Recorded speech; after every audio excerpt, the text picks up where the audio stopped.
Christian Robinson just spoke at the Eric Carle Museum, so I did whole book approach story times with this book, with classes to prepare to introduce him. And when I read this, what was so important about this spread was it helped them understand the last spread, where we find out where the last stop on Market Street is, because some kids read that picture initially and they think they're at a restaurant. And then I had kids connect it and say, oh no, that's a soup kitchen, they're helping people. And then a kid said, yeah, because they were at church, and at church you learn how to help people.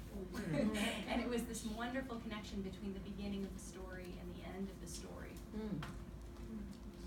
We could talk about this all day. Yeah. This is a perfect picture book. I can say that. That going up the hill, coming with his grandmother, I thought of Life for Me had been the Crystal Stairs. That's what I thought of. How her life may or may not have been hard for her, but we all have those difficulties. But that's just where my mind went with. Our minds go so many different places when we look at images. Sometimes we see the elephants when it's a flamingo, but Right. I see the crystal stairs there. Yeah. So.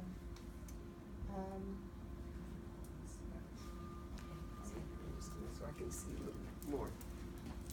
So when you look at these images, from Crystal Justice or Crystals, from the social justice perspective, we're asking whose story is being told and who's being left out. Look at that image. Nobody's And being left out. yeah, Pretty diverse. yeah, the beauty of the diversity. Yeah. So I'm looking at going someplace special. I recently read this and made this connection because this is a young girl, CJ and his grandmother, his nana are about to get on a bus. This is a more dated story. You can tell by the bus here, it's a little bit older story. It resembles Last Stop in that this young girl is getting off the bus. And what are you seeing in her? Excited, like she's happy to be somewhere. Yeah, she's very excited. But there's no engagement between with the other people. My eye goes straight to that yellow, and CJ was wearing yellow also. She's looking out. She's looking to something that's exciting. Yeah, I see a sense of freedom in her. She's coming out of the bus. She's entering new territory. She's excited. She's anticipating what's getting ready to happen here, I think. And that plays out again here where she's at the fountain. Her arms are out. There's just that open arm movement. We saw that same thing when CJ was coming down the stairs. And we see that in CJ here, where he again is experiencing freedom. His freedom is coming from closing his eyes and seeing what you see when you can't see, and that gives him a new sense of freedom.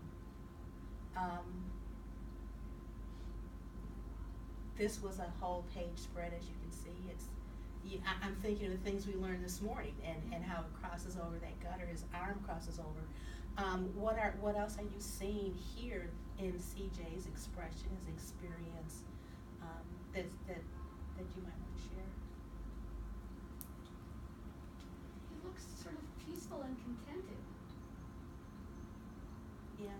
He looks very calm. I mean, even though he's got his arms outstretched, but it's almost like he's meditating. I don't know. It has that sort of, and the little white, whatever they are, moths or whatever. It's very.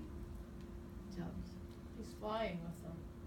And that peacefulness and that calm comes from taking on someone else's experience. And that blue background is so rich and opening. I think like I'm thinking of in the Night Kitchen where he's flying up into the Milky Way, and then also in Tar Beach where she flies above all of the buildings. Like that blue background is just, and the way that it bleeds to the end of the page. It's similar for all of those.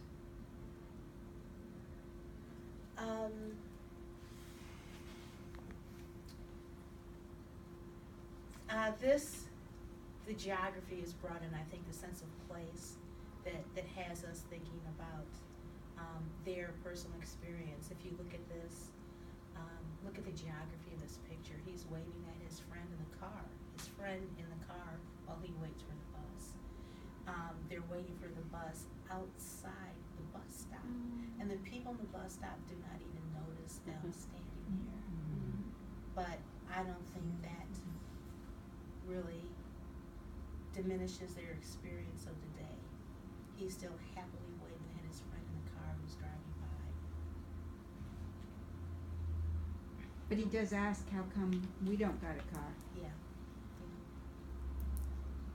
And you see that diversity there. I mean, there's squares, there's shapes, and when I think of geography, I think of a physical place, but also enclosed in spaces. And if we can go back to the other slide, we were talking about color and repetition, because those white objects there, moths flying around a yellow area, which is light, and birds, which the shape of CJ's body is exactly the shape of the birds. And in terms of the kind of spiritual undercurrent of freedom and social justice, I keep thinking about Virginia Hamilton's collection of story, The People Could Fly. And flight in those books is what social justice is. So you're gonna see this kind of recurring themes. And again, whether Christian did this, I think it is deliberate. I think it is intentional, although it's done with artistry.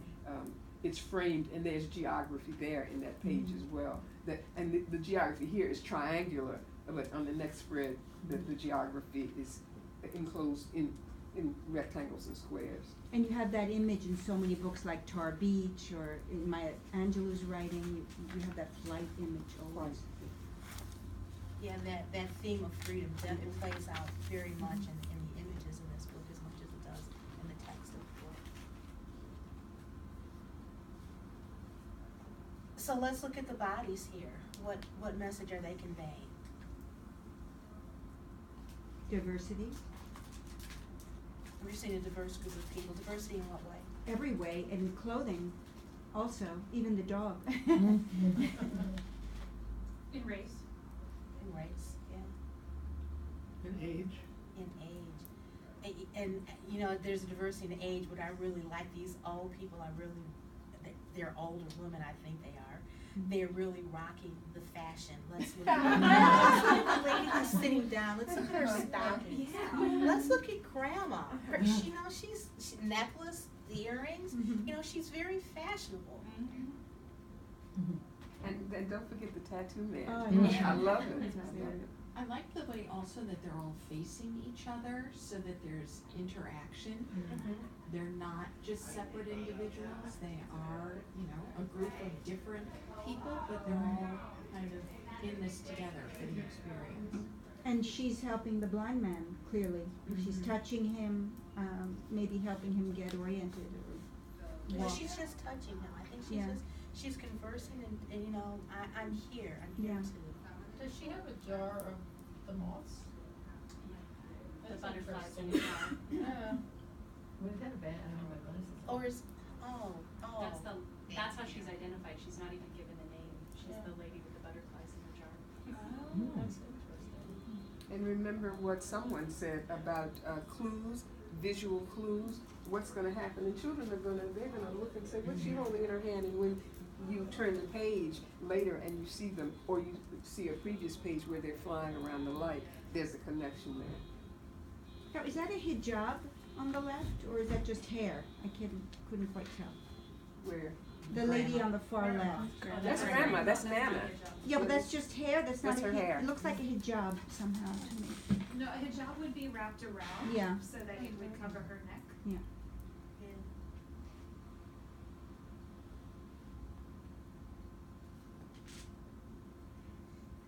So we make it to the last stop.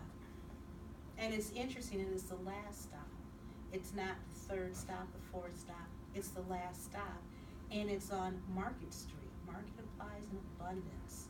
It's the last stop on Market Street. That title says a whole lot that, you know, we didn't talk about by looking at the cover of that.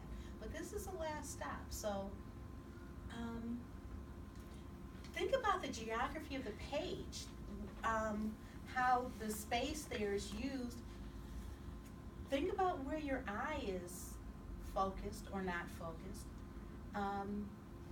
Whose story are we seeing? Are we seeing a sense of equity? What's going on here? I believe this is the last image